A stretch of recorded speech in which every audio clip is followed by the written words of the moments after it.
My name is Jack Alcoati. I'm the CEO of Lattis. And the problem that we're going after is bike share.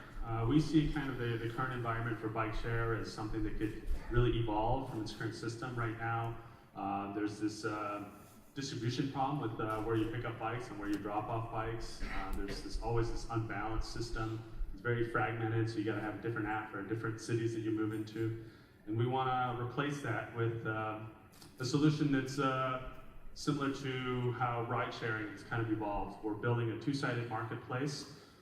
So essentially you have one application that could be used in any city or anywhere around the world. It's an order of magnitude cheaper than existing systems to deploy, and it's flexible, so you can pick up and drop off anywhere in the city using existing infrastructure.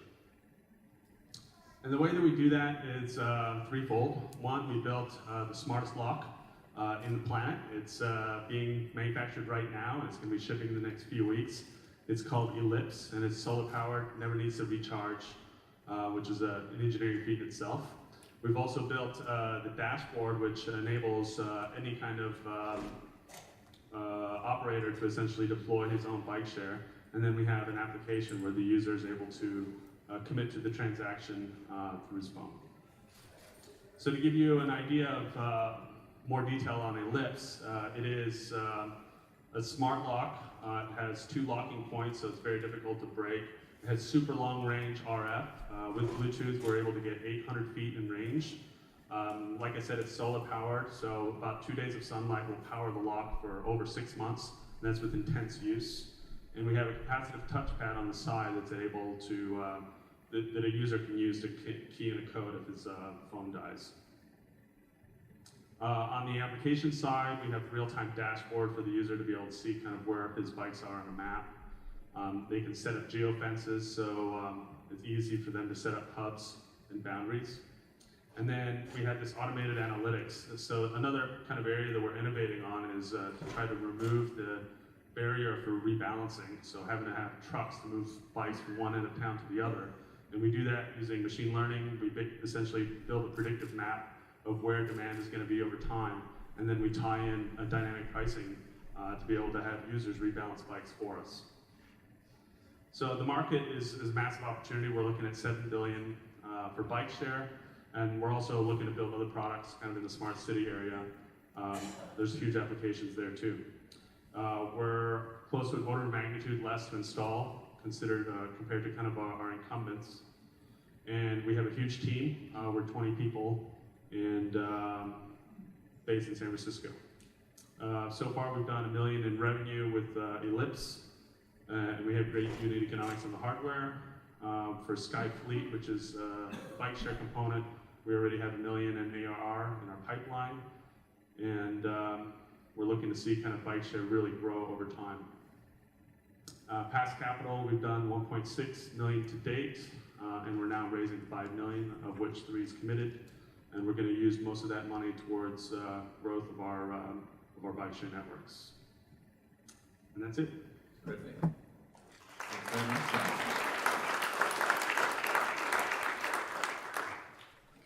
Could you expand a little bit on your redistribution dynamic pricing? Because I know in Houston, where I live, they actually have, as you kind of alluded to, trucks that go around and survey where the bikes are and move them back.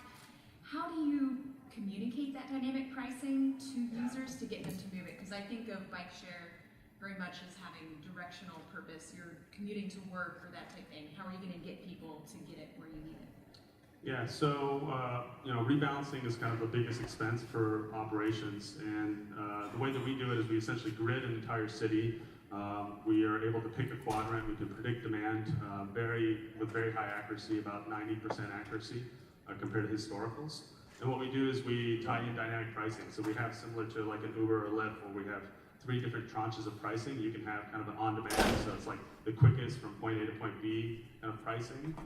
We also have a flexible pricing, so if you're willing to walk like 5 minutes to pick up a bike and also walk 5 minutes to get to your destination, then that'll be kind of a reduced flexible pricing.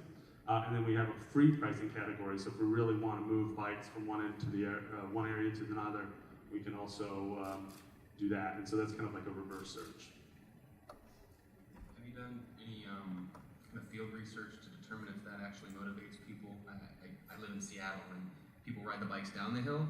No one's riding the bikes up the hill, right? So they don't need the machine learning to determine where the bikes are. They know they're all at the bottom of the hill. It's going to be hard to motivate people to ride them back up, right? Is that different in cities that maybe aren't as geographically complicated as Seattle? Yeah, so like our lock is essentially agnostic to what type of bike that you're going to use. So in an area like Seattle or San Francisco where we're at, we're looking to pilot e-bike fleets, and in that area it's kind of like pedaling downhill even if you're going uphill. So that kind of removes that geographical barrier. Can you tell us a little bit about your growth model and which cities would be on your product kind of expansion roadmap? Yeah, so we're starting in smaller kind of like areas in California that don't have like the big incumbent bike shares to begin with, and then once we kind of get the model working, we're essentially just try to grow everywhere. I mean, we're also looking to expand kind of in Europe at the same time, since there's not a lot of bike share that's being done at high levels in the smaller cities. So that's kind of our roadmap. And then we're also selling our product in retail. We're already going to be piloting in Best Buy and REI, so that's also a good point of sale to be able to expand our network. Is the pre-order revenue you mentioned, is that primarily like B2B municipal sales, or is that? No, yeah, there's lock sales, direct to consumer. The B2B is something that we're piloting in this next quarter. Terrific. Jack, thanks so much. Round of applause.